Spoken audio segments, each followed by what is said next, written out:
Rian Mahendra adalah personifikasi kesuksesan di usia muda. Di usianya yang baru menginjak 35 tahun, ia telah menduduki kursi CEO di Mahendra Group, sebuah konglomerasi yang bergerak di bidang properti dan teknologi. Gedung pencakar langit Mahendra Tower, yang menjulang gagah di jantung kota Jakarta, adalah monumen bisu atas ambisi dan kerja kerasnya. Setiap pagi, saat mobil mewahnya melaju mulus membelah kemacetan ibu kota, Rian akan memandang ke atas, ke arah puncak menara yang memantulkan cahaya matahari pagi, merasakan kepuasan yang mendalam. Ia memiliki segalanya, karir cemerlang, kekayaan melimpah, dan yang terpenting, seorang istri yang sempurna. Sarah Aditama, istrinya, adalah sosok yang tak kalah mengagumkan. Ia bukan sekadar istri CEO, melainkan seorang profesional di bidang hukum yang sangat dihormati. Sarah adalah seorang pengacara korporat di sebuah firma hukum terkemuka, dengan reputasi yang tak tertandingi dalam menangani kasus-kasus besar. Kecerdasannya setara dengan kecantikannya yang anggun. Rambut hitam panjangnya selalu tertata rapi, matanya memancarkan ketajaman, dan senyumnya, meski jarang, selalu tulus. Mereka adalah pasangan idaman, seringkali menjadi sorotan majalah bisnis dan gaya hidup. Foto-foto mereka di acara gala, dengan Rian yang gagah dan Sarah yang elegan, selalu menghiasi halaman-halaman glossy, menggambarkan sebuah dongeng modern yang menjadi kenyataan. Kehidupan mereka teratur, nyaris tanpa celah. Pagi hari dimulai dengan sarapan bersama di apartemen mewah mereka yang menghadap ke kota, disusul dengan obrolan ringan tentang rencana hari itu. Malam hari, setelah seharian bekerja, mereka akan berbagi cerita, menikmati makan malam yang disiapkan oleh koki pribadi, atau sesekali pergi ke restoran fine dining favorit mereka. Akhir pekan dihabiskan dengan bermain golf, berlayar diet pribadi Rian, atau sekadar bersantai di villa mereka di puncak. Mereka saling mendukung, saling menghormati, dan yang paling penting, saling mencintai. Setidaknya, itulah yang selalu Rian yakini, dan yang Sarah rasakan. Namun, dalam kesempurnaan yang tampak itu, ada celah kecil yang mulai terbentuk, tak terlihat oleh mata telanjang, namun perlahan mengikis fondasi kokoh yang telah mereka bangun. Celah itu muncul bersamaan dengan kedatangan Luna. Luna Putri, asisten pribadi baru Rian, adalah antitesis dari Sarah dalam banyak hal, namun justru itulah yang membuatnya menarik. Luna masih sangat muda, baru 24 tahun, dengan semangat yang membara dan ambisi yang tak kalah besar dari Rian. Ia memiliki aura yang ceria, rambut coklat sebahu yang selalu bergerak bebas, dan senyum lebar yang mudah menular. Luna tidak memiliki keanggunan Sarah yang terukur, melainkan pesona yang lebih spontan dan energi. Ia datang dari latar belakang yang sederhana, namun memiliki etos kerja yang luar biasa dan kemampuan belajar yang cepat. Dalam waktu singkat, Luna berhasil menguasai seluk-beluk pekerjaan asisten Rian, mengatur jadwalnya dengan sempurna, dan bahkan mengantisipasi kebutuhannya sebelum Rian menyadarinya. Awalnya, hubungan mereka murni profesional. Rian menghargai efisiensi Luna, dan Luna mengagumi kepemimpinan Rian. Namun, seiring waktu, batas antara profesionalisme dan personal mulai kabur. Rian seringkali menghabiskan waktu lebih lama di kantor, beralasan banyak pekerjaan.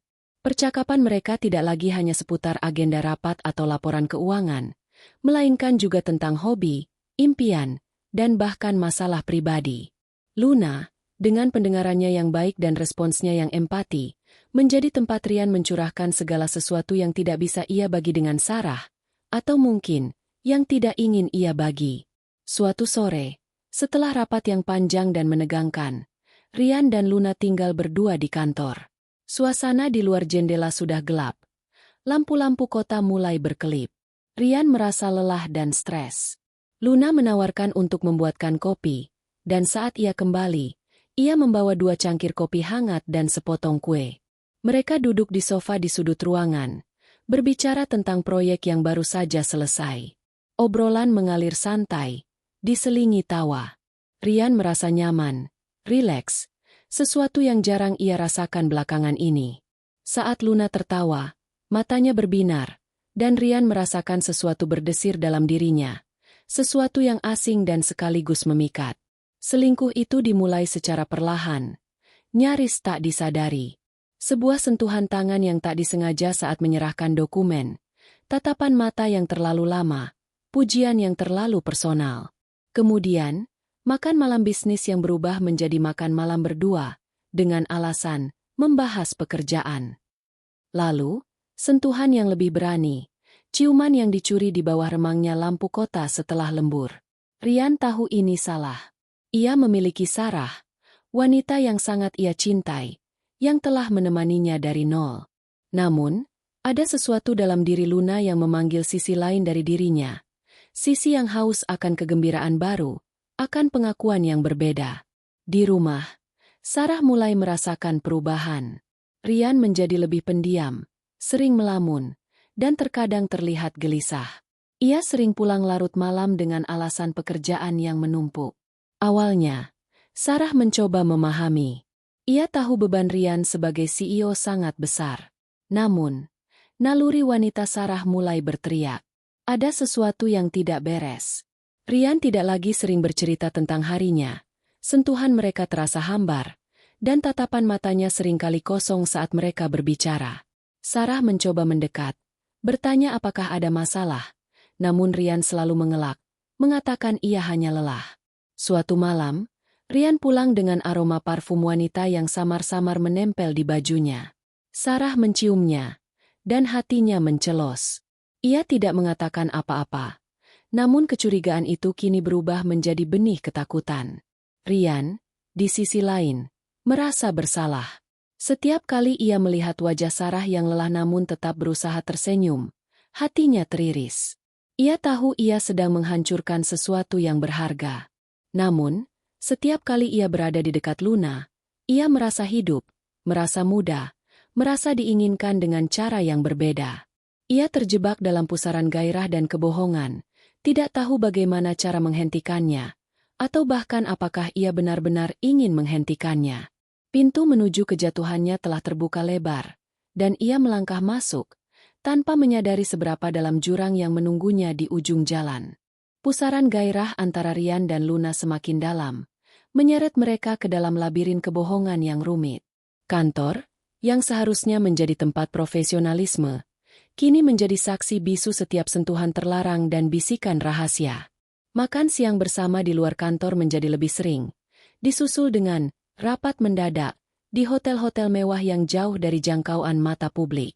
Rian, yang dulunya sangat teratur dan disiplin, kini sering mengubah jadwalnya secara mendadak, membatalkan janji-janji penting, hanya demi menghabiskan waktu lebih banyak dengan Luna. Luna, di sisi lain, merasa seperti hidupnya baru dimulai. Rian memberinya perhatian yang ia dambakan, pujian yang melambungkan egonya, dan janji-janji masa depan yang samar namun memabukkan. Ia tahu Rian adalah pria beristri, seorang CEO yang disegani, namun pesonanya terlalu kuat untuk ditolak. Ia merasa istimewa, dipilih dari sekian banyak wanita yang mungkin mengagumi Rian. Dalam benaknya, ia mulai membangun fantasi tentang kehidupan yang lebih baik, kehidupan di samping Rian, meskipun ia tahu itu adalah sesuatu yang nyaris mustahil. Hubungan mereka menjadi semakin berani.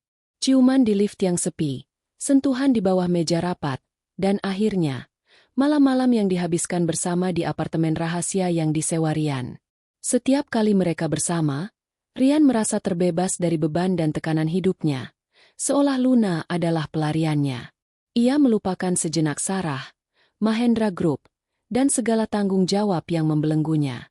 Namun, setiap kali ia kembali ke rumah, rasa bersalah itu menghantamnya seperti ombak besar, menenggelamkannya dalam penyesalan yang mendalam. Beberapa minggu berlalu, dan Luna mulai merasakan perubahan pada tubuhnya. Mual di pagi hari, kelelahan yang tidak biasa, dan nafsu makan yang aneh. Awalnya ia mengabaikannya, mengira itu hanya karena stres pekerjaan atau pola makan yang tidak teratur. Namun, gejala-gejala itu semakin intens. Suatu pagi, saat ia sedang menyiapkan kopi untuk Rian, tiba-tiba ia merasa pusing dan harus berpegangan pada meja. Wajahnya pucat pasi, dan Rian menyadarinya. "Luna, kau baik-baik saja?" tanya Rian khawatir, mendekatinya. Luna menggeleng pelan. "Tidak tahu," Belakangan ini saya sering merasa tidak enak badan. Kekhawatiran itu mulai merayap di benak Rian. Ia mencoba menepisnya, mengatakan pada dirinya sendiri bahwa itu tidak mungkin. Tapi ketakutan itu terus menghantuinya. Luna akhirnya memberanikan diri membeli alat tes kehamilan di apotek terdekat. Dengan tangan gemetar, ia melakukan tes itu di toilet kantor yang sepi. 2 garis merah muncul, jelas dan tak terbantahkan. Positif. Dunia Luna serasa berputar. Antara panik, takut, dan sedikit euforia yang aneh. Ia hamil. Hamil anak Rian. Ini bisa menjadi bencana, atau bisa jadi tiketnya menuju kehidupan yang ia impikan. Ia memutuskan untuk merahasiakannya dari Rian untuk sementara waktu, membiarkan pikiran itu meresap, mencari waktu yang tepat untuk memberitahunya. Sementara itu, di rumah, kecurigaan Sarah semakin menguat. Rian semakin sering, lembur, bahkan di akhir pekan. Telepon genggamnya selalu berada dalam genggamannya, dan ia akan panik jika Sarah mencoba melihatnya. Suatu malam, Sarah melihat Rian tersenyum sendiri sambil menatap layar ponselnya, senyum yang tidak pernah ia tunjukkan padanya belakangan ini.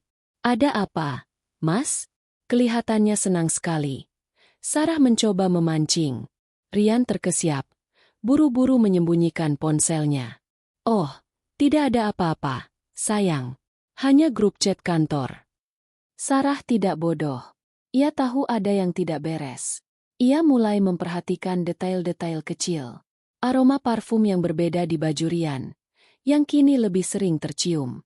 Sebuah kancing kemeja yang hilang, padahal ia yakin kemeja itu baru dicuci dan disetrika. Atau tagihan kartu kredit Rian yang menunjukkan transaksi di sebuah butik perhiasan wanita yang bukan langganan Sarah, dan tanggalnya bertepatan dengan ulang tahun Luna. Hati Sarah terasa sakit, namun ia berusaha tetap tenang. Ia mulai mengumpulkan potongan-potongan teka-teki itu. Ia memeriksa riwayat panggilan Rian, namun semuanya bersih. Rian terlalu pintar untuk meninggalkan jejak digital. Namun, nalurinya mengatakan ada sesuatu yang salah. Suatu sore, Sarah memutuskan untuk datang ke kantor Rian tanpa pemberitahuan. Ia ingin memberikan kejutan makan siang. Sesampainya di sana, ia melihat Luna keluar dari ruangan Rian, dengan rambut sedikit berantakan dan senyum yang terlalu lebar di bibirnya. Luna terkejut melihat Sarah, dan senyumnya langsung memudar. "Oh, Bu Sarah," sapa Luna gugup. "Luna." Sarah membalas dengan senyum tipis yang tidak mencapai matanya. "Rian ada di dalam." "Iya, Bu.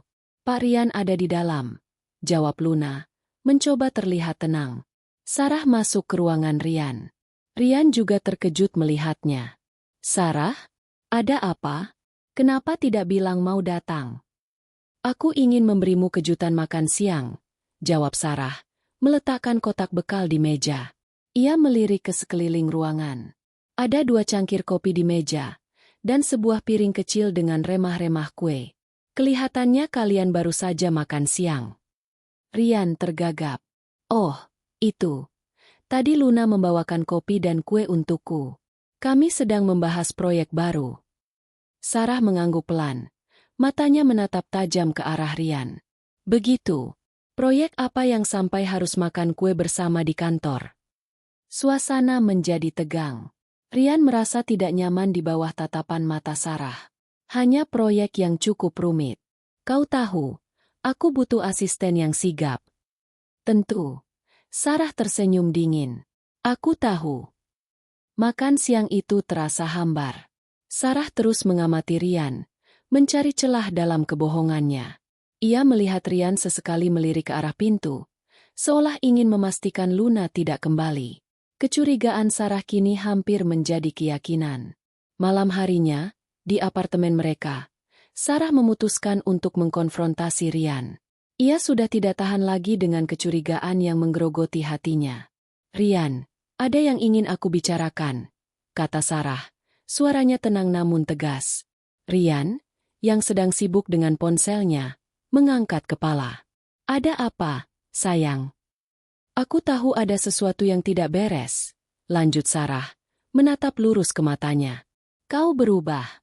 Kau sering pulang larut, kau menjaga ponselmu, dan aku mencium aroma parfum wanita di bajumu. Rian langsung membela diri. Apa maksudmu, Sarah? Aku sibuk dengan pekerjaan. Parfum? Mungkin dari klien atau rekan bisnis. Kau terlalu berlebihan. Jangan bohong padaku, Rian. Suara Sarah meninggi. Aku istrimu. Aku tahu kau. Ada wanita lain, kan? Rian terdiam sejenak. Wajahnya mengeras. Sarah, jangan bicara omong kosong. Aku tidak pernah melakukan hal itu. Aku mencintaimu. Aku hanya lelah dengan pekerjaan. Ia mencoba meraih tangan Sarah, namun Sarah menariknya. Benarkah? Lalu, siapa Luna bagimu?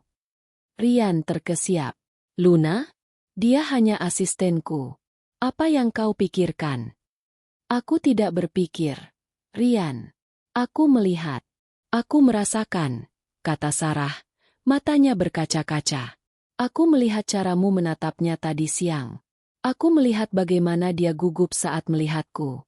Aku melihat bagaimana kau panik saat aku bertanya tentang ponselmu. Apa yang kau sembunyikan? Rian berdiri, mencoba menguasai emosinya. Aku tidak menyembunyikan apa-apa. Kau hanya terlalu cemburu. Aku sudah lelah seharian bekerja, dan kau menuduhku yang tidak-tidak. Ini tidak adil. Pertengkaran itu memanas. Rian terus menyangkal, bersumpah demi apapun bahwa tidak ada yang terjadi. Sarah, meskipun hatinya hancur, mencoba mencari kebenaran dari setiap ekspresi Rian. Namun, Rian terlalu pandai berbohong, terlalu pandai menyembunyikan rasa bersalahnya. Sarah akhirnya menyerah. Untuk sementara, ia tidak punya bukti kuat. Hanya firasat dan potongan-potongan kecil yang bisa saja ia salah artikan. Namun, benih keraguan itu telah tertanam dalam hatinya, tumbuh menjadi pohon ketidakpercayaan yang besar. Ia tahu, cepat atau lambat, kebenaran akan terungkap. Dan saat itu tiba, ia tidak akan membiarkan Rian lolos begitu saja. Ia akan mencari tahu, dan jika dugaannya benar, ia akan memastikan Rian membayar mahal atas pengkhianatan ini. Luna menunda pengakuannya selama beberapa minggu, membiarkan rasa takut dan harapan bercampur aduk dalam benaknya. Perutnya belum menunjukkan perubahan signifikan, namun mual dan kelelahan semakin menjadi-jadi. Ia tahu ia tidak bisa menyembunyikannya lebih lama lagi. Tekanan untuk memberitahu Rian semakin besar setiap kali ia melihat Rian, setiap kali Rian memeluknya, seolah tidak ada beban di dunia ini. Ia merasa bersalah, namun sekaligus menuntut. Ia menginginkan kepastian, sebuah janji, atau setidaknya pengakuan atas keberadaan janin yang tumbuh di rahimnya. Suatu sore, setelah jam kerja usai dan kantor mulai sepi, Luna memberanikan diri. Ia menunggu sampai Rian selesai menelepon, lalu mendekati mejanya dengan langkah ragu. Rian mengangkat kepala, tersenyum padanya. Ada apa, Luna? Kelihatannya penting sekali, kata Rian, merasakan ketegangan di udara. Luna menarik napas dalam-dalam, mencoba menenangkan detak jantungnya yang bergemuruh. Pak Rian, ada yang harus saya katakan. Ini sangat penting. Rian menatapnya dengan alis terangkat. Katakan saja. Saya hamil, Pak, bisik Luna. Suaranya nyaris tak terdengar. Matanya menatap lantai, tidak berani menatap wajah Rian. Seketika, senyum di wajah Rian memudar. Ruangan terasa sunyi, hanya suara detak jam dinding yang terdengar. Rian membeku di tempatnya. Otaknya mencoba memproses informasi yang baru saja ia dengar. Hamil? Luna hamil? Anaknya? Apa maksudmu? Tanya Rian, suaranya serak. Ia merasa seperti ada palu godam yang menghantam dadanya. Luna mengangkat kepalanya. Matanya berkaca-kaca. Saya sudah tes, Pak. 2 kali. Hasilnya positif. Ini anak Bapak. Rian bangkit dari kursinya, berjalan mondar-mandir di ruangan sempit itu. Panik mulai merayapi dirinya. Ini adalah skenario terburuk yang pernah ia bayangkan. Sebuah kesalahan yang fatal, yang akan menghancurkan segalanya. Tidak mungkin, gumam Rian. lebih kepada dirinya sendiri. Bagaimana bisa? Kita sudah sangat berhati-hati. Tapi ini terjadi, Pak. Luna mencoba menahan tangisnya. Saya tidak tahu harus bagaimana. Rian mengusap wajahnya kasar. Otaknya bekerja keras mencari solusi, namun tidak ada jalan keluar yang mudah. Bagaimana dengan Sarah? Bagaimana ia akan menjelaskan ini padanya? Kehidupannya yang sempurna, reputasinya, semuanya akan hancur berantakan. Kita harus memikirkan ini baik-baik, Luna, kata Rian, mencoba menenangkan dirinya dan Luna. Jangan panik, kita akan mencari jalan keluarnya. Namun, di dalam hatinya, Rian tahu tidak ada jalan keluar yang baik dari situasi ini. Bom waktu itu telah meledak. Di sisi lain, Sarah semakin gelisah. Pertengkaran terakhir dengan Rian tidak memberinya jawaban, justru meninggalkan luka yang semakin dalam. Ia tahu Rian berbohong, namun ia tidak punya bukti.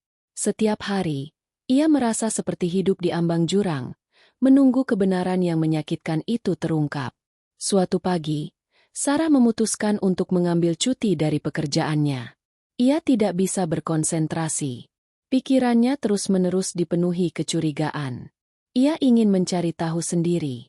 Ia tahu Rian memiliki sebuah apartemen kecil yang ia gunakan untuk rapat-rapat rahasia atau sekadar tempat beristirahat. Sarah tidak pernah mengunjunginya, karena Rian selalu mengatakan itu hanya kantor kecil yang membosankan. Namun, entah mengapa, hari itu ia merasa harus pergi ke sana. Ia menemukan alamat apartemen itu dari dokumen-dokumen lama Rian. Dengan hati berdebar, ia mengendarai mobilnya menuju lokasi yang tidak jauh dari kantor Rian. Saat ia tiba, ia melihat sebuah mobil yang dikenalnya terparkir di sana, mobil Luna. Jantung Sarah berdegup kencang. Firasat buruknya semakin kuat. Ia menunggu.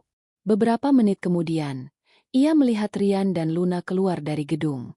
Mereka tidak berpegangan tangan, namun ada keintiman yang jelas terlihat dari cara mereka berjalan berdekatan, dari bisikan-bisikan yang mereka bagi. Sarah melihat Luna menyentuh perutnya dengan gerakan lembut, dan Rian menatapnya dengan tatapan khawatir. Sarah bersembunyi di balik pohon, mengamati mereka. Ia melihat Rian mengeluarkan sesuatu dari sakunya, sebuah amplop putih. Luna menerimanya, dan saat Luna membuka amplop itu, Sarah melihat sekilas selembar kertas. Kertas itu tampak seperti hasil USG. Dunia Sarah runtuh seketika. Napasnya tercekat. Hasil USG. Luna hamil. Anak Rian. Semua kecurigaan, semua firasat buruk, semua rasa sakit yang ia rasakan selama ini, kini terbukti. Ia tidak salah. Rian telah mengkhianatinya. Dan bukan hanya itu, ia telah menghamili wanita lain. Air mata mengalir deras di pipi Sarah. Namun ia tidak mengeluarkan suara. Ia merasakan kemarahan yang membakar, rasa sakit yang tak tertahankan, dan pengkhianatan yang begitu dalam. Ia tidak bisa menghadapi mereka sekarang. Ia butuh waktu untuk mencerna ini, untuk mengumpulkan kekuatannya. Sarah kembali ke apartemennya. Pikirannya kalut. Ia tidak bisa makan, tidak bisa tidur. Gambaran Rian dan Luna dengan hasil USG itu terus terbayang di matanya. Ia merasa mual, bukan karena hamil, melainkan karena jijik dan marah.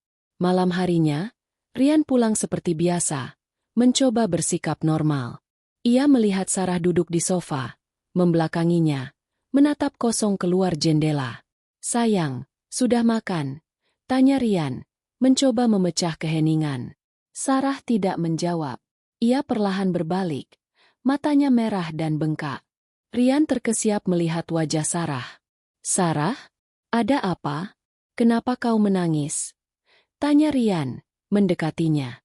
Sarah berdiri, menatap Rian dengan mata penuh amarah dan rasa sakit. "Jangan sentuh aku, Rian." Rian terdiam, merasakan dinginnya suara Sarah. "Ada apa? Kau kenapa?" "Aku kenapa?" Sarah tertawa getir. "Kau masih berani bertanya aku kenapa? Kau pikir aku ini apa, Rian? Bodoh? Buta?" Rian mulai merasa tidak nyaman. Aku tidak mengerti apa yang kau bicarakan, Sarah. Oh, kau mengerti, Ryan, kata Sarah. Suaranya bergetar. Ia mengeluarkan ponselnya, membuka galeri foto, dan menunjukkan sebuah foto yang ia ambil diam-diam dari kejauhan. Foto Ryan dan Luna dengan amplop putih berisi hasil USG. Ryan melihat foto itu, dan wajahnya langsung memucat. Matanya melebar, dan ia tidak bisa berkata-kata. Ia tertangkap basah. Tidak ada lagi jalan untuk mengelak. Sekarang, apa yang akan kau katakan, Ryan? Sarah menuntut. Air mata kembali mengalir. Apa ini? Proyek baru? Rapat mendadak? Atau ini adalah bukti betapa sibuknya kau di kantormu? Ryan mencoba berbicara, namun suaranya tidak keluar. Ia merasa seperti dicekik. Kau menghamilinya, Ryan. Sarah melanjutkan. Suaranya kini dipenuhi kepedihan yang mendalam. Kau menghamili asistenmu sendiri di perusahaanku. Di perusahaan yang kita bangun bersama. Bagaimana bisa kau melakukan ini padaku? Pada kita. Sarah, dengarkan aku. Ryan akhirnya berhasil berbicara. Suaranya putus asa. Aku bisa jelaskan. Ini sebuah kesalahan. Aku tidak bermaksud. Kesalahan. Sarah memotongnya, tertawa sinis. Kesalahan? Apakah menghamilinya juga sebuah kesalahan? Apakah semua kebohonganmu selama ini juga sebuah kesalahan? Aku minta maaf, Sarah. Ryan mencoba mendekat, ingin memeluknya. Aku sangat menyesal. Aku tidak tahu harus bagaimana. Menyesal.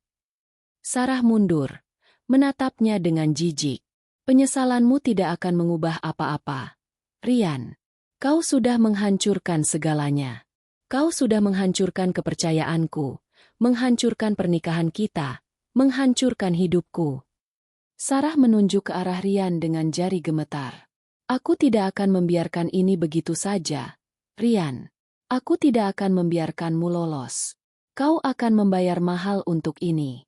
Aku akan memastikan hidupmu susah dan berantakan. Aku akan memastikan kau kehilangan segalanya. Sama seperti aku kehilangan segalanya karenamu. Kata-kata Sarah menusuk jantung Ryan. Ia melihat kilatan amarah yang membara di mata Sarah. Amarah yang belum pernah ia lihat sebelumnya. Ia tahu, saat itu juga, bahwa kehidupannya yang sempurna telah berakhir. Bom waktu itu tidak hanya meledak, tetapi juga menghancurkan setiap kepingan kebahagiaan yang pernah ia miliki. Dan kini, ia harus menghadapi badai yang jauh lebih besar dari yang pernah ia bayangkan. Badai yang diciptakan oleh tangannya sendiri, dan akan dipimpin oleh wanita yang paling ia sakiti. Malam itu, apartemen mewah Ryan dan Sarah yang biasanya dipenuhi kehangatan kini terasa dingin dan hampa. Kata-kata Sarah yang menusuk, penuh amarah dan kepedihan, terus bergema di benak Ryan. Ia melihat Sarah pergi ke kamar tidur utama, membanting pintu, menguncinya dari dalam. Ryan berdiri terpaku di ruang tamu, merasakan kehancuran yang nyata. Ia telah kehilangan segalanya dalam sekejap mata.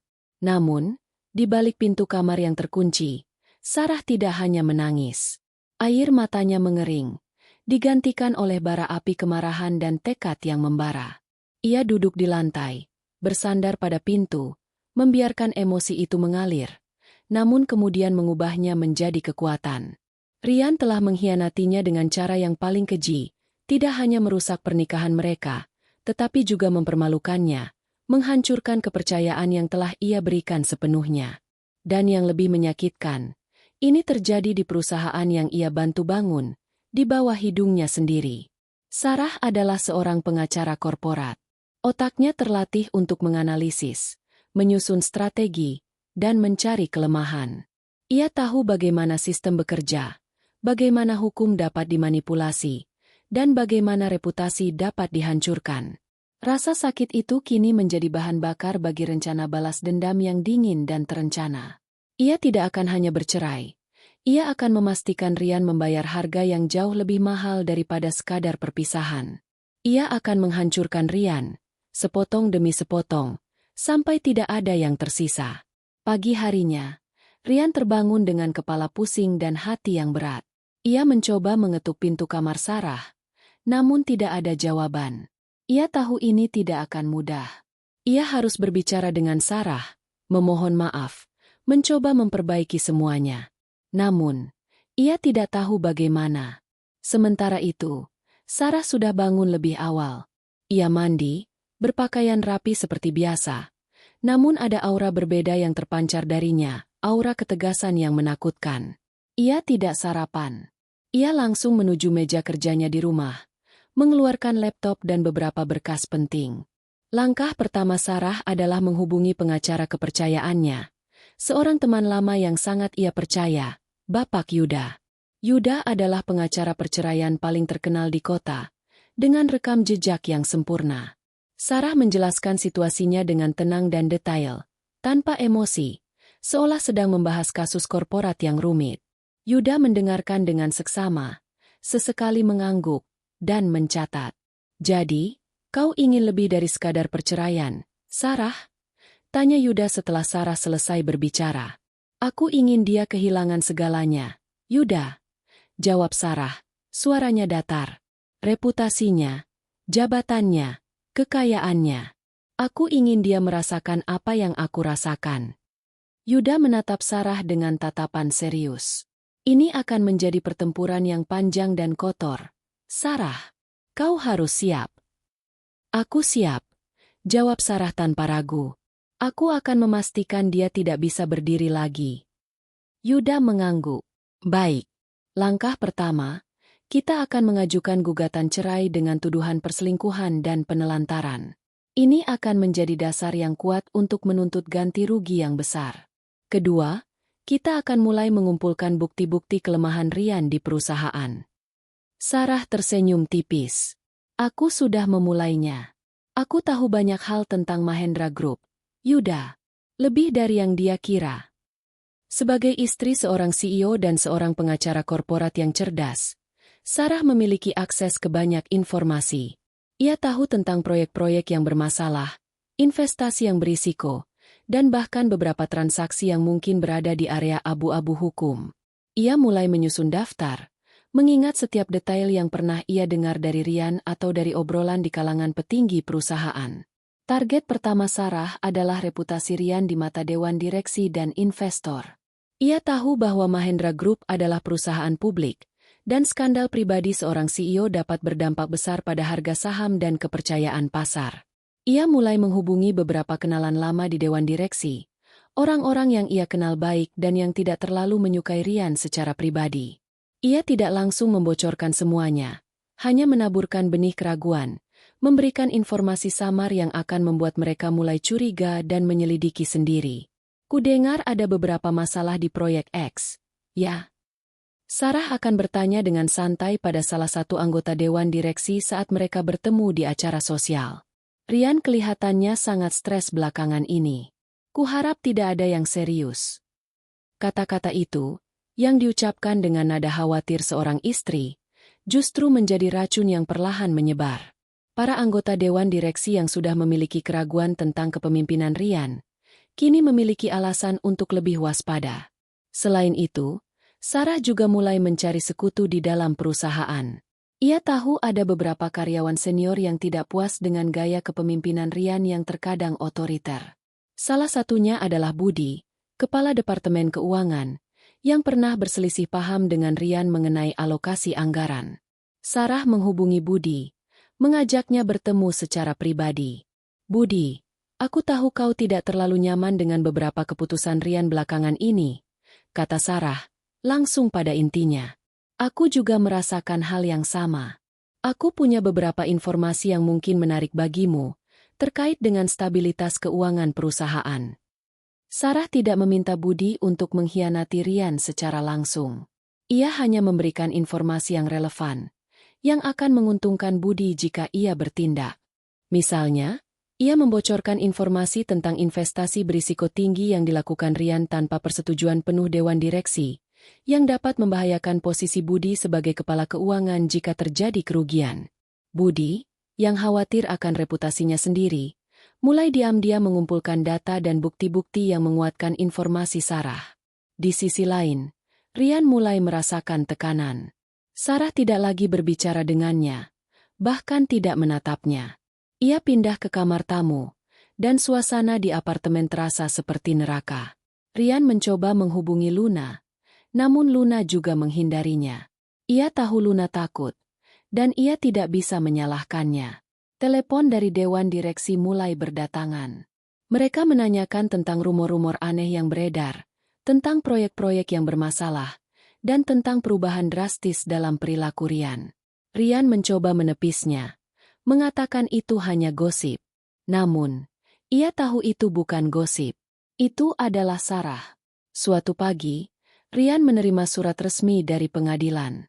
Gugatan cerai dari Sarah. Tuduhan perselingkuhan dan penelantaran. Ia membaca setiap kata, dan setiap kata terasa seperti pukulan di perutnya. Sarah tidak main-main. Ia benar-benar akan menghancurkannya. Rian mencoba menghubungi Sarah lagi, memohon untuk bertemu, untuk berbicara. Namun Sarah hanya membalas melalui pengacaranya, Yuda, yang menyatakan bahwa semua komunikasi harus melalui jalur hukum. Rian merasa terisolasi, sendirian menghadapi badai yang diciptakan oleh tangannya sendiri. Ia mulai melihat tatapan aneh dari beberapa karyawan di kantor.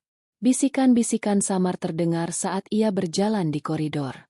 Reputasinya, yang dulunya tak tersentuh, kini mulai tercoreng.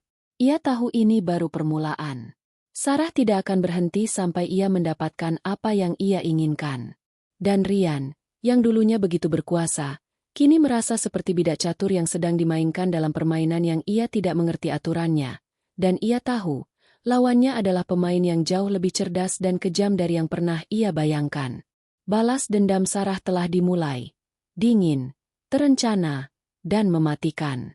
Sarah tidak membuang waktu. Setelah gugatan cerai dilayangkan, ia mengaktifkan jaringannya, bergerak dengan presisi seorang ahli bedah yang sedang melakukan operasi rumit. Mahendra Group, yang dulunya adalah kebanggaan Rian, kini menjadi medan pertempuran bagi balas dendam Sarah. Ia tahu bahwa kehancuran Rian secara finansial dan profesional akan jauh lebih menyakitkan daripada sekadar kehancuran pribadi. Langkah pertamanya adalah membocorkan informasi sensitif kepada media. Bukan secara langsung, melainkan melalui sumber anonim yang ia percayai. Ia memberikan petunjuk tentang skandal besar di balik pintu tertutup Mahendra Group, tanpa menyebut nama Rian secara eksplisit pada awalnya. Namun, ia menyertakan detail-detail yang cukup untuk membuat para jurnalis investigasi tertarik. Berita-berita samar mulai muncul di kolom gosip bisnis, berbicara tentang ketidakstabilan internal dan keputusan manajemen yang dipertanyakan di Mahendra Group. Pada saat yang sama, Sarah memperkuat posisinya dengan Dewan Direksi. Ia mengatur pertemuan pribadi dengan beberapa anggota kunci, termasuk Bapak Wijoyo, seorang veteran di Dewan yang memiliki pengaruh besar dan selalu menjunjung tinggi integritas. Sarah tidak datang sebagai istri yang terluka, melainkan sebagai seorang profesional yang prihatin terhadap masa depan perusahaan. Ia menyajikan data dan analisis yang mendukung klaimnya tentang investasi berisiko tinggi yang dilakukan Rian tanpa persetujuan penuh, serta proyek-proyek yang mengalami kemunduran signifikan di bawah kepemimpinan Rian. Saya khawatir, Pak Wijoyo, kata Sarah dengan nada serius, bahwa keputusan-keputusan impulsif Rian belakangan ini telah membahayakan stabilitas finansial perusahaan. Sebagai pemegang saham dan mantan bagian dari keluarga ini, saya merasa bertanggung jawab untuk menyampaikan kekhawatiran ini. Wijoyo mendengarkan dengan seksama. Ia sudah mendengar desas-desus tentang Rian, dan informasi dari Sarah, yang disajikan dengan begitu rapi dan didukung data, semakin memperkuat kecurigaannya.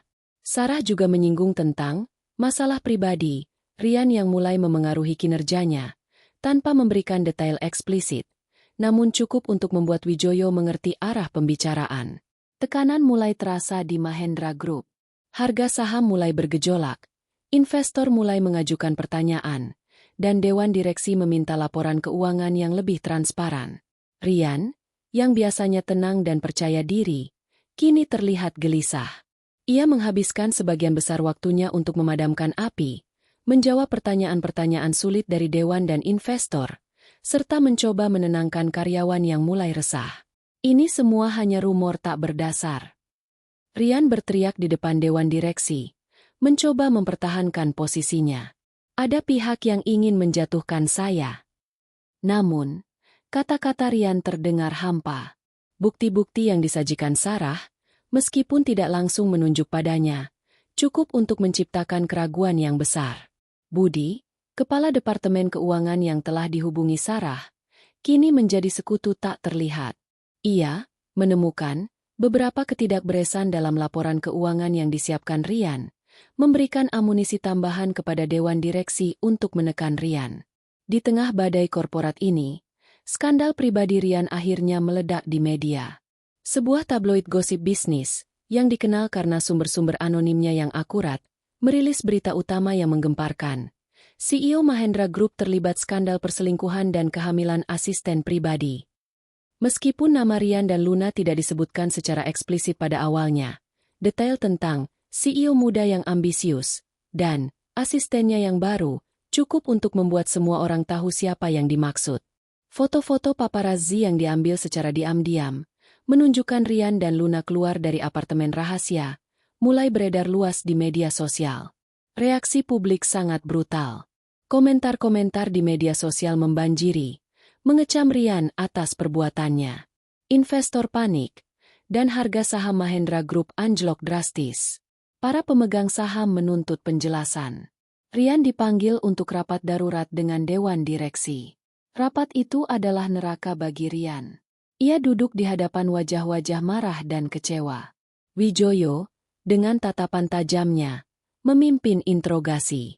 Rian, kami telah menerima laporan yang sangat mengkhawatirkan, kata Wijoyo, suaranya dingin. Tidak hanya terkait dengan kinerja perusahaan, tetapi juga dengan kehidupan pribadimu yang kini menjadi konsumsi publik. Apa yang sebenarnya terjadi? Rian mencoba membela diri, namun suaranya bergetar. Saya minta maaf atas kekacauan ini. Ini adalah masalah pribadi yang tidak seharusnya memengaruhi perusahaan. Saya akan menyelesaikannya. Masalah pribadi? Salah satu anggota dewan lainnya menyela. Bagaimana bisa kau menyebutnya masalah pribadi, ketika itu menghancurkan reputasi perusahaan dan menyebabkan kerugian miliaran rupiah? Kami tidak bisa lagi mempercayaimu untuk memimpin perusahaan ini, Rian. Tekanan dari semua sisi menghantam Rian. Teleponnya terus berdering dengan panggilan dari wartawan, investor, dan bahkan teman-teman yang kini menjauhinya. Ia merasa terpojok, sendirian. Sementara itu, Luna juga merasakan dampak dari kekacauan ini. Berita tentang skandal itu menyebar cepat di kantor. Ia menjadi pusat perhatian, namun bukan perhatian yang ia inginkan. Bisikan-bisikan terdengar di mana-mana saat ia berjalan di koridor.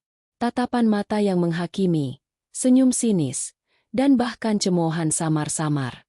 Ia merasa terisolasi, seolah semua orang membencinya. Beberapa rekan kerja yang dulunya ramah kini menghindarinya.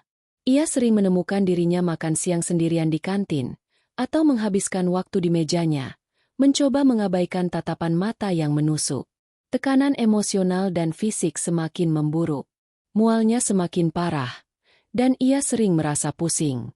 Ia takut, tidak hanya akan masa depannya, tetapi juga akan masa depan bayinya.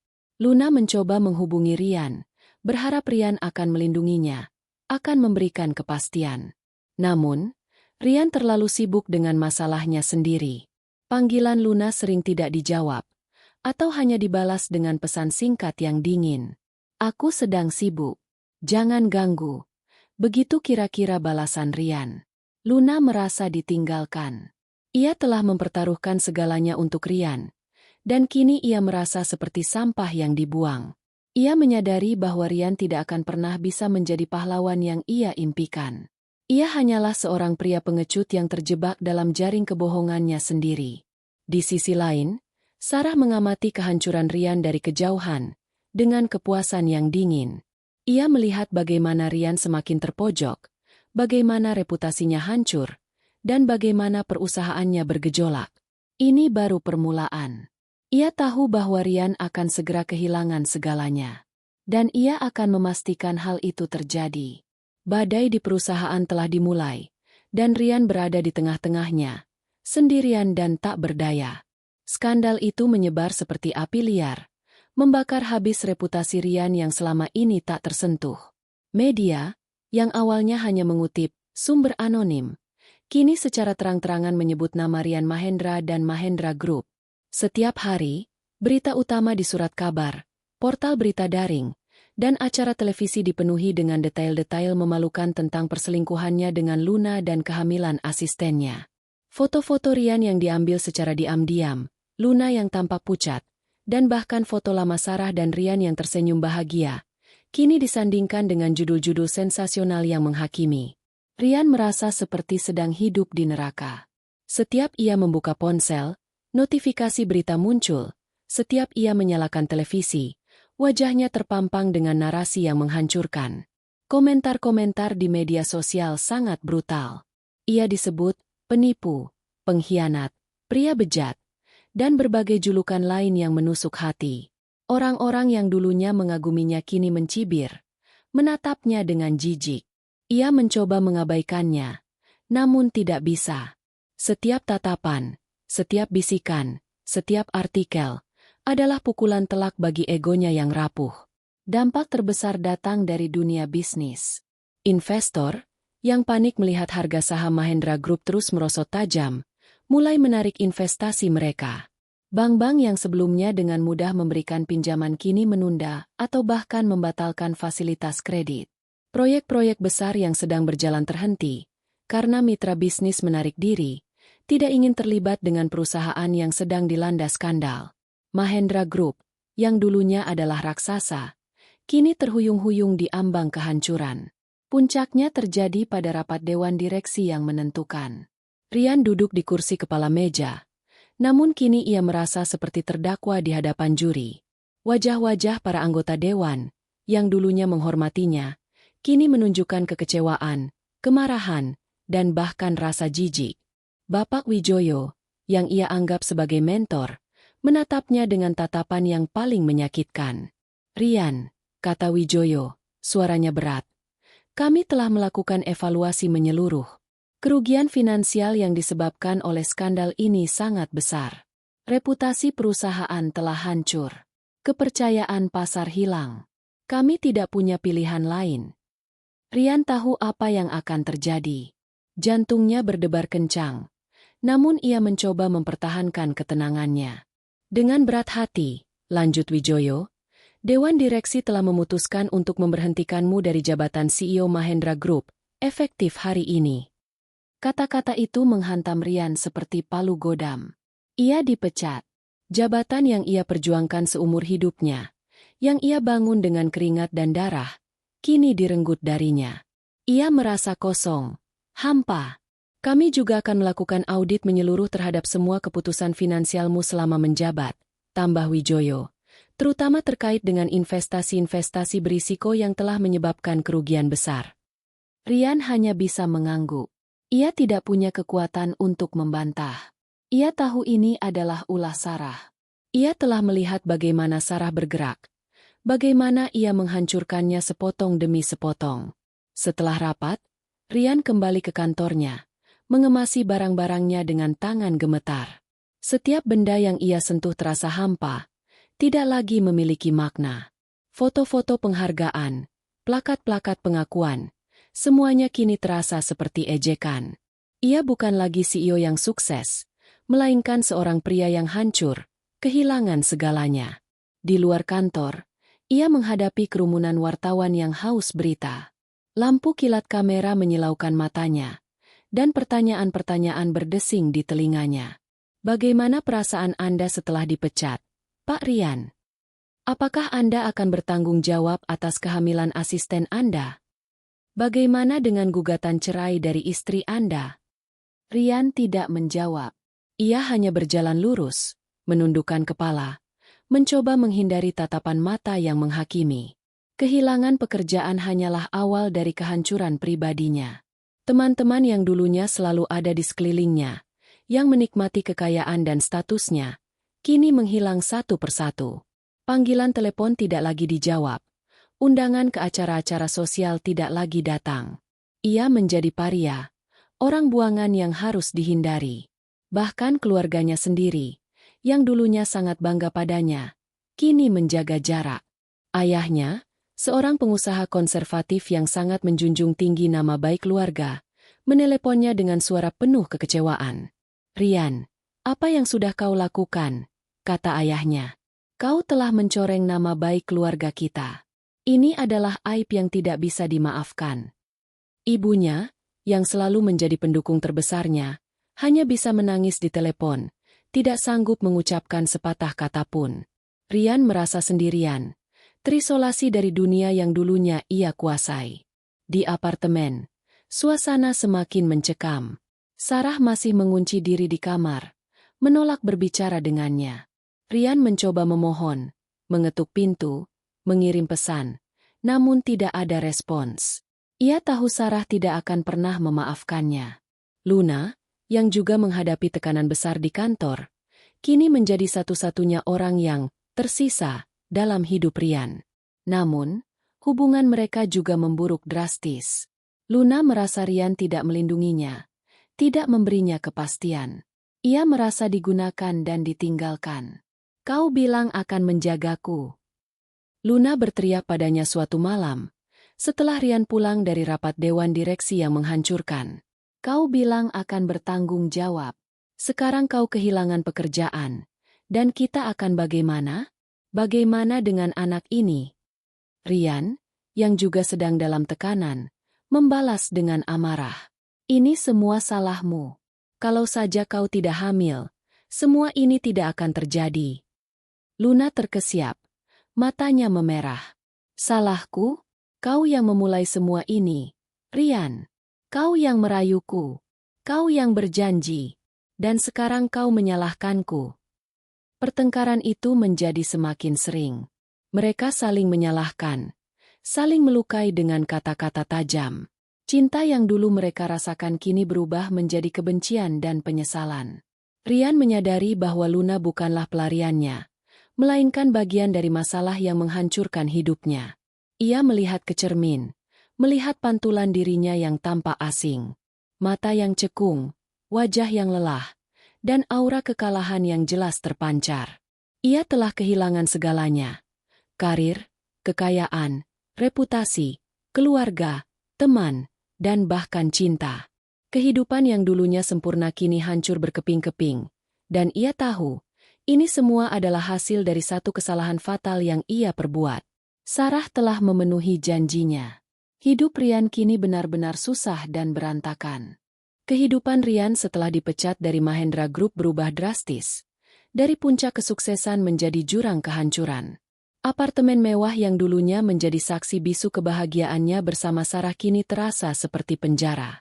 Sarah telah pindah, membawa serta semua barang-barang pribadinya, meninggalkan Rian sendirian dalam kesunyian yang memekakkan telinga.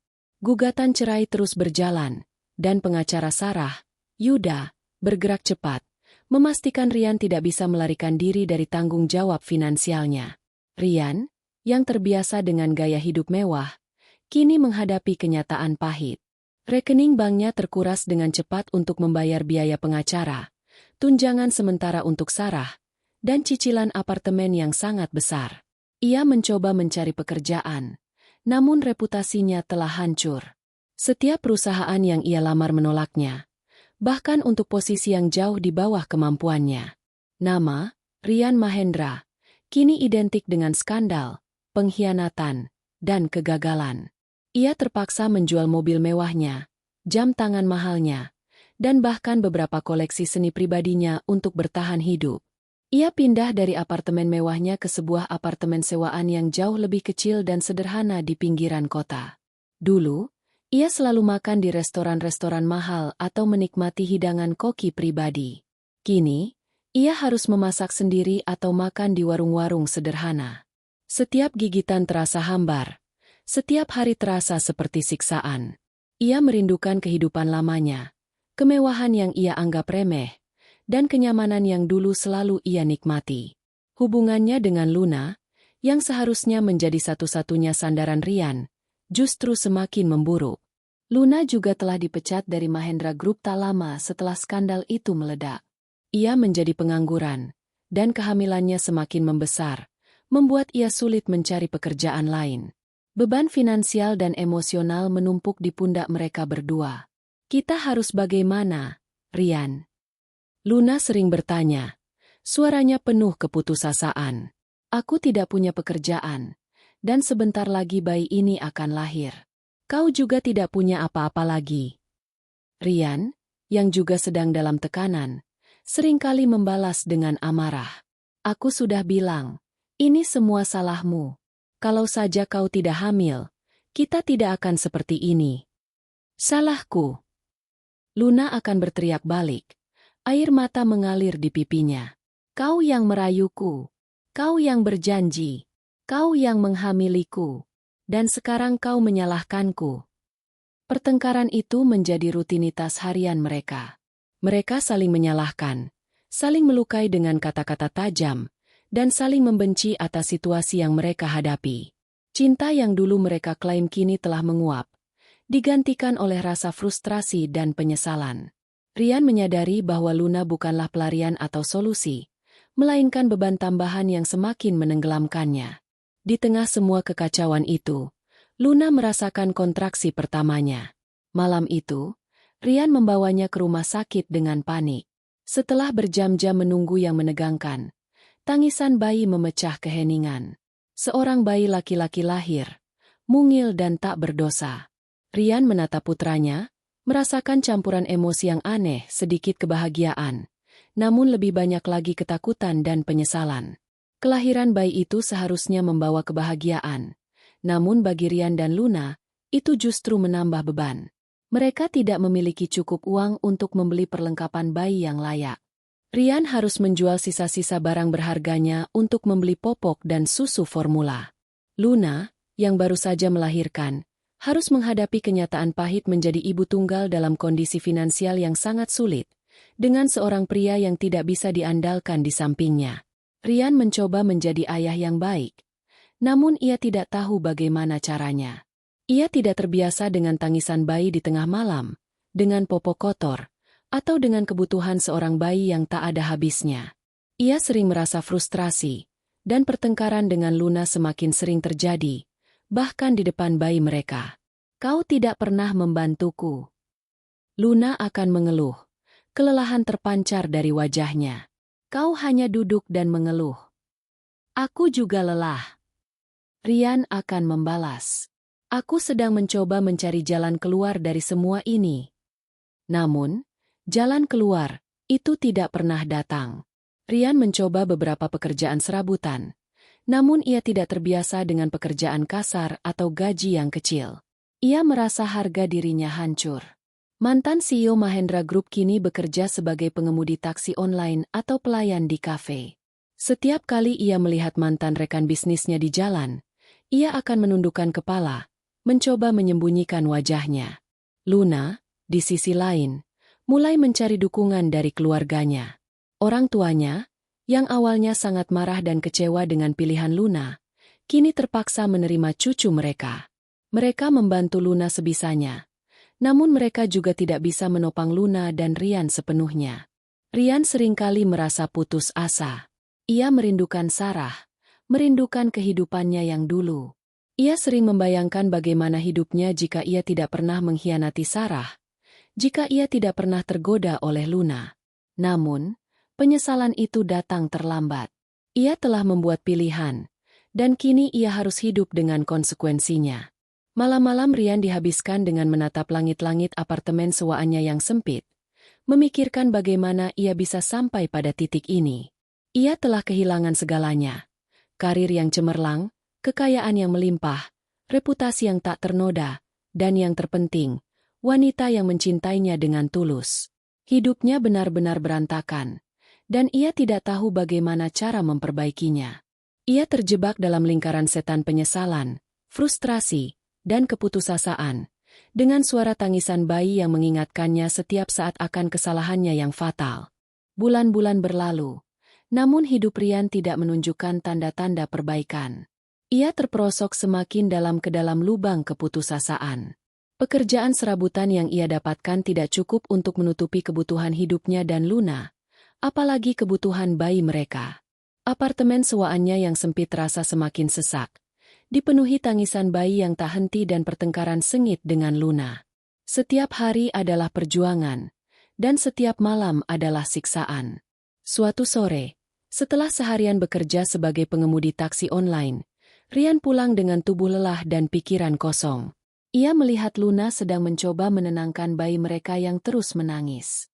Luna tampak sangat kelelahan, matanya cekung, rambutnya acak-acakan. Ia tidak lagi memiliki aura ceria yang dulu memikat Rian. Kini, ia hanyalah seorang ibu muda yang putus asa, terjebak dalam situasi yang sulit. Rian duduk di sudut ruangan, menatap Luna dan bayinya.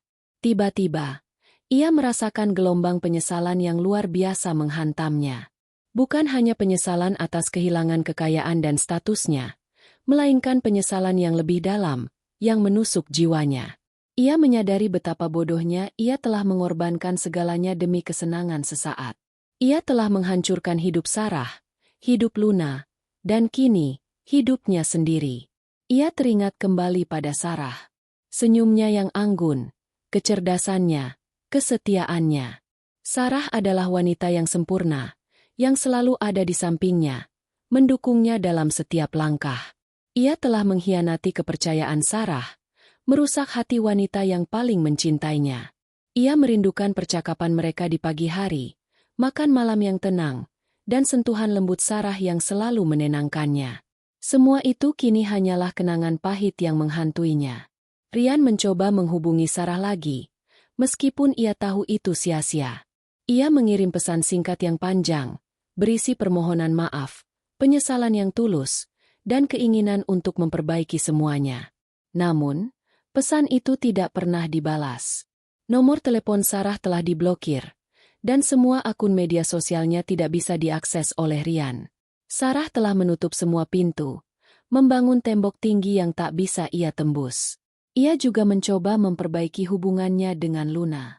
Ia mencoba lebih sabar, lebih membantu dalam mengurus bayi. Namun, luka di antara mereka terlalu dalam. Luna masih menyimpan amarah dan kekecewaan, dan Rian masih diselimuti rasa bersalah yang tak terucap. Setiap kali Rian mencoba mendekat, Luna akan menarik diri, atau membalas dengan kata-kata tajam yang mengingatkannya akan kesalahannya. Kau pikir dengan begini semuanya akan kembali seperti dulu? Luna pernah berkata dengan sinis. Kau sudah menghancurkan segalanya, Rian. Tidak ada yang bisa diperbaiki. Kata-kata itu menghantam Rian seperti pisau. Ia tahu Luna benar. Tidak ada yang bisa kembali seperti dulu. Rian mulai sering mengunjungi taman kota yang sepi, duduk di bangku, menatap orang-orang yang berlalu lalang. Ia melihat pasangan yang tertawa bahagia, anak-anak yang bermain riang, dan keluarga yang menikmati kebersamaan. Setiap pemandangan itu terasa seperti ejekan, mengingatkannya pada kehidupan yang telah ia buang. Ia merasa seperti orang asing di dunia yang dulu ia kuasai. Pada titik terendah dalam hidupnya, Rian mulai merenungkan makna hidup. Ia tidak lagi memiliki tujuan, tidak lagi memiliki ambisi. Ia hanyalah seorang pria yang hancur, tanpa arah. Ia sering bertanya pada dirinya sendiri, untuk apa semua ini? Apakah ini yang pantas kudapatkan? Apakah aku bisa bangkit lagi? Suatu malam, saat bayi mereka tertidur, Rian duduk di samping Luna. Ia menatap wajah Luna yang lelah, dan kemudian menatap wajah mungil putranya. Ia tahu, meskipun ia telah kehilangan segalanya, ia masih memiliki tanggung jawab. Ia adalah seorang ayah. Ia harus bertahan, setidaknya demi putranya. Namun, tekad itu seringkali goyah. Ada hari-hari di mana ia hanya ingin menyerah, menghilang dari muka bumi. Ia merasa putus asa, tidak berdaya, dan tidak memiliki harapan. Ia telah mencapai titik terendah dalam hidupnya, sebuah titik di mana ia harus menghadapi konsekuensi dari setiap keputusannya, tanpa ada jalan keluar yang mudah. Ia mencoba mencari dukungan dari teman-teman lama, namun mereka semua menghindarinya. Ia mencoba menghubungi orang tuanya, Namun mereka juga hanya bisa memberikan nasihat yang tidak bisa ia terima. Ia sendirian, benar-benar sendirian, menghadapi badai yang ia ciptakan sendiri. Rian mulai membaca buku-buku motivasi, mencoba mencari inspirasi untuk bangkit. Ia mencoba berolahraga, mencoba membersihkan pikirannya. Namun, bayang-bayang masa lalu terus menghantuinya. Setiap kali ia melihat sebuah gedung pencakar langit, ia teringat Mahendra Tower. Setiap kali ia melihat pasangan yang bahagia, ia teringat Sarah. Setiap kali ia mendengar tangisan bayi, ia teringat kesalahannya. Penyesalan itu adalah beban yang sangat berat, menghimpitnya setiap saat. Ia merindukan masa lalu, namun ia tidak bisa kembali. Ia ingin memperbaiki masa depan, namun ia tidak tahu bagaimana caranya. Rian terjebak dalam lingkaran penyesalan dan refleksi yang tak berujung, menjalani hidup yang berantakan, dan ia tahu, ini adalah harga yang harus ia bayar atas pengkhianatannya. Sementara Rian terperosok dalam jurang kehancuran, Sarah, di sisi lain, perlahan bangkit dari puing-puing pernikahannya yang hancur. Proses perceraian berjalan lancar, berkat bukti-bukti kuat yang ia miliki dan keahlian pengacara Yuda. Rian tidak memiliki kekuatan untuk melawan, dan ia akhirnya menyetujui semua tuntutan Sarah, termasuk tunjangan yang besar dan pembagian aset yang adil. Sarah tidak menginginkan kekayaan Rian sepenuhnya. Ia hanya ingin keadilan, dan yang terpenting, kebebasan dari bayang-bayang pengkhianatan itu. Setelah perceraian resmi, Sarah mengambil cuti panjang dari pekerjaannya. Ia pergi ke Bali, menghabiskan waktu di pantai yang tenang, melakukan yoga, dan mencoba menyembuhkan luka batinnya. Ia tahu bahwa balas dendamnya telah berhasil. Rian telah kehilangan segalanya. Namun, kepuasan itu tidak sepenuhnya mengisi kekosongan di hatinya. Rasa sakit akibat pengkhianatan itu masih ada, meskipun kini bercampur dengan rasa lega. Selama di Bali, Sarah banyak merenung. Ia memikirkan kembali perjalanan hidupnya dengan Rian, impian-impian yang pernah mereka bangun bersama, dan bagaimana semua itu hancur dalam sekejap. Ia bertanya pada dirinya sendiri, apakah semua balas dendam ini sepadan? Apakah kehancuran Rian benar-benar membawa kedamaian baginya? Jawabannya tidak sesederhana yang ia kira.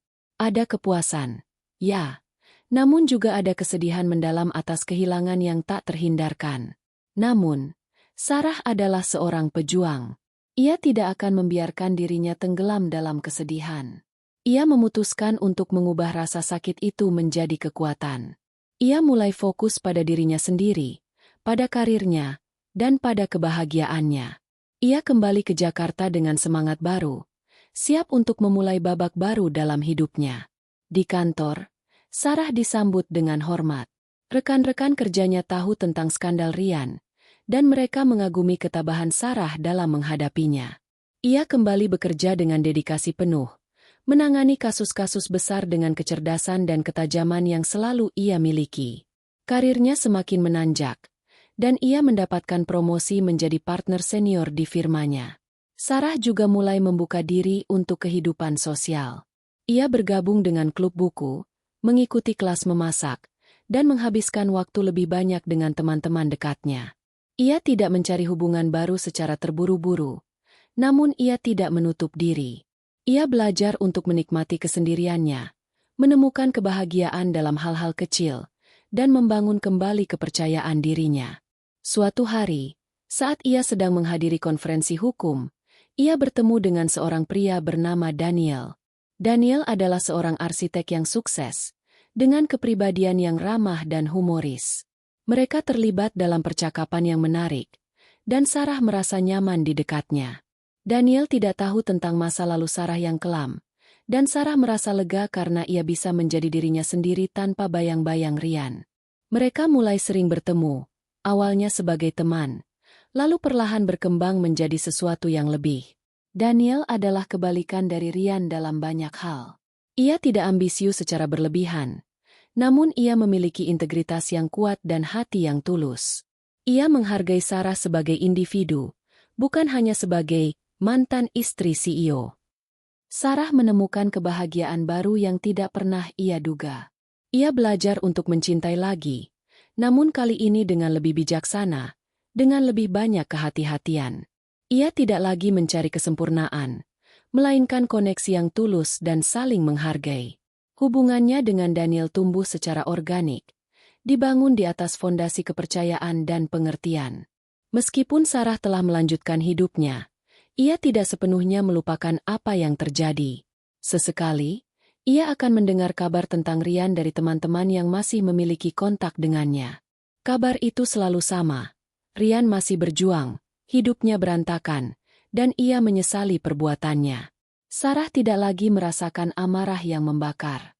Ia hanya merasakan sedikit rasa kasihan, dan kemudian ia akan melanjutkan hidupnya sendiri. Ia menyadari bahwa balas dendamnya, meskipun berhasil menghancurkan Ryan, tidak sepenuhnya menyembuhkan lukanya. Penyembuhan datang dari dalam dirinya sendiri, dari kemampuannya untuk memaafkan, bukan Ryan, melainkan dirinya sendiri. Memaafkan dirinya karena telah begitu naif, memaafkan dirinya karena telah begitu terluka. Sarah menemukan kedamaian dalam kehidupannya yang baru. Ia memiliki karir yang memuaskan, teman-teman yang mendukung, dan hubungan yang sehat dengan Daniel. Ia belajar bahwa kebahagiaan sejati tidak datang dari kekayaan atau status, melainkan dari kedamaian batin dan kemampuan untuk bangkit dari keterpurukan. Ia telah melewati badai, dan kini ia berdiri tegak, lebih kuat dan lebih bijaksana dari sebelumnya. Kehidupan yang cerah menantinya, dan ia siap untuk menyambutnya dengan tangan terbuka. Tahun-tahun berlalu, dan roda kehidupan terus berputar, meninggalkan Ryan dalam lingkaran konsekuensi abadi dari perbuatannya. Mantan CEO Mahendra Group itu kini hanyalah bayangan dari dirinya yang dulu. Rambutnya mulai memutih di pelipis, garis-garis kelelahan menghiasi wajahnya, dan matanya kehilangan kilau ambisi yang pernah membara. Ia masih bekerja serabutan, berpindah dari satu pekerjaan kasar ke pekerjaan kasar lainnya, buruh bangunan, pengantar barang, bahkan sesekali menjadi tukang cuci mobil di pinggir jalan. Setiap pekerjaan terasa seperti cambuk yang mengingatkannya pada masa lalu yang jauh lebih gemilang. Gaji yang ia dapatkan nyaris tidak cukup untuk memenuhi kebutuhan sehari-hari. Ia tinggal di sebuah kamar sewaan kecil yang lembab, jauh dari kemewahan apartemennya dulu. Setiap malam, ia tidur di atas kasur tipis, ditemani suara bising kota dan kesunyian yang menusuk. Ia seringkali kelaparan, dan tubuhnya terasa sakit akibat pekerjaan fisik yang tidak biasa ia lakukan. Ia tidak lagi memiliki teman, tidak ada lagi panggilan telepon, tidak ada lagi undangan. Dunia yang dulu memujanya kini telah melupakannya, atau lebih tepatnya, mencampakkannya. Ryan mencoba membangun kembali hubungannya dengan putranya, Arya, yang kini sudah beranjak balita. Ia sering mengunjungi Luna dan Arya di apartemen sederhana mereka. Arya adalah satu-satunya cahaya dalam kegelapan hidup Ryan. Namun hubungan mereka juga tidak mudah. Ryan tidak memiliki cukup uang untuk memberikan apa yang Arya butuhkan, apalagi apa yang Arya inginkan. Ia hanya bisa memberikan kasih sayang dan sedikit waktu luang yang ia miliki. Luna, di sisi lain, telah menemukan kekuatannya sendiri. Setelah berbulan-bulan hidup dalam keputusasaan bersama Ryan, ia memutuskan untuk mandiri. Ia menyadari bahwa Ryan tidak akan pernah bisa menjadi sandaran baginya atau bagi Arya. Dengan bantuan keluarganya, Luna berhasil mendapatkan pekerjaan sebagai staf administrasi di sebuah perusahaan kecil. Gajinya tidak besar, namun cukup untuk menghidupi dirinya dan Arya. Hubungan Luna dan Ryan menjadi lebih fungsional. Mereka tidak lagi bertengkar hebat, namun juga tidak ada lagi cinta di antara mereka. Mereka adalah orang tua bagi Arya, dan hanya itu. Luna membiarkan Ryan mengunjungi Arya, karena ia tahu Arya membutuhkan sosok ayah, meskipun ayah itu adalah pria yang telah menghancurkan hidupnya.